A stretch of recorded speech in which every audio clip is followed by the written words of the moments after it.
সাইয়েদনা মূসা আলাইহিস সালাম আল্লাহর একবার জিজ্ঞেস করলেন, আল্লাহ আমার সাথে কিয়ামতের দিন জান্নাতে সাথী কে হবে? আল্লাহ বললেন, তোমার সাথী হবে কিয়ামতের দিন বিচার শেষে জান্নাতে যখন ঢুকবা, তোমার সাথী হবে একজন কসাই। সাইয়েদনা মূসা আলাইহিস সালাম অবাক হলেন, ঘটনা কি? আমি হইলাম নবী আর আমার সাথে জান্নাতে থাকবে?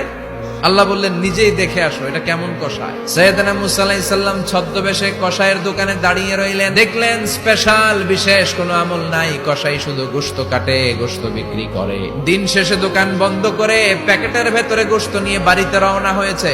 বাড়ির ভেতরে ঢুকে যাওয়ার পর সাইয়েদনা মূসা আলাইহিস সালাম ঘরের দরজার কড়া নাড়লেন। কসাই বলে, মান আনতা, তুমি কে?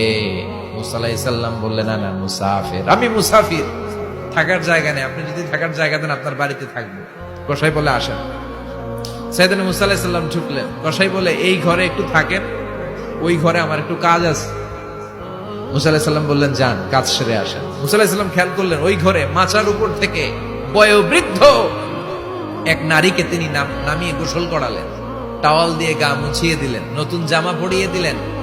এরপর দোকান থেকে আনা সুন্দর গোশতের টুকরাটারে নিজ হাতে কেটে রান্না করলেন। তারপর রুটি বানালেন, আর গোশত আর রুটি হাতে নিয়ে ওই মহিলার মুখে তুলে দিচ্ছেন। মহিলা খাচ্ছে, খায় আর বিড়বিড় করে কি যেন দোয়া পড়ে।